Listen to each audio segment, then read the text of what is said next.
RJ Balaji దర్శకత్వంలో సూర్య, త్రిష హీరోయిన్లుగా నటించిన వీరభద్రుడు సినిమా ఒకరోజు ఆలస్యంగా థియేటర్స్ లోకి వచ్చింది.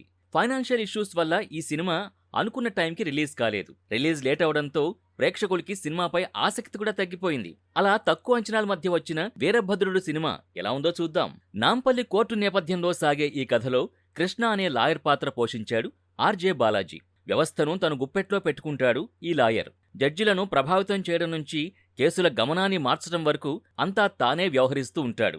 ఈ క్రమంలో దొంగిలించబడిన తమ నగల్ని పోలీసుల నుంచి ఇప్పించాల్సిందిగా కోరుతూ వచ్చిన ఒక నిస్సహాయ తండ్రి కూతుళ్లను నమ్మించి ఫీజుల పేరుతో వారిని మోసం చేస్తాడు. మరోవైపు నీతిగా ఉండే లాయర్ ప్రీతి. ఈ పాత్రని త్రిష పోషించింది. ఈ వ్యవస్థను చూసి ఏమీ చేయలేక నిరాశ చెందుతుంది. కోర్టు బాగుపడాలని, వేల సంఖ్యలో ఉన్న పెండింగ్ కేసులు పరిష్కారం కావాలని, ఆ తండ్రి కూతుళ్లు ప్రశాంతంగా బిర్యానీ తినే రోజు రావాలని ఆమె దేవుణ్ణి ప్రార్థిస్తుంది. అప్పుడే లాయర్ కృష్ణ ఆగడాలకి అడ్డుకట్ట వేయడానికి వీరభద్రస్వామి భూమిపైకొస్తాడు. అతనే సూర్య.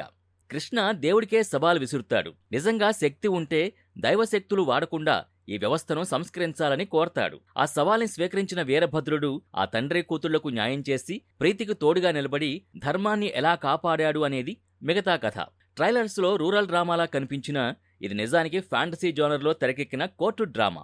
ఈ సినిమా ఆర్జే బాలాజీ గత చిత్రం మూకుత్తి అమ్మన్ తరహాలోనే సాగుతుంది. తెలుగులో ఇది అమ్మోరు తల్లి పేరిట డబ్ అయింది. నయనతార హీరోయిన్. అక్కడ ఆలయ భూముల్ని కాపాడడానికి అమ్మవారు వస్తే, ఇక్కడ కోర్టు అవినీతిని అంతం చేయడానికి వీరభద్రుడు వస్తాడు. కథా నేపథ్యం మారినా దేవుడొచ్చి మనిషికి సహాయం చేసే పాత ఫార్ములానే దర్శకుడు మళ్లీ ఇక్కడ వాడాడు. సూర్య లాంటి టాప్ హీరో ఇంత పరిమితమైన నిడి ఉన్న పాత్రని ఎంచుకోవడం ఆశ్చర్యకరం.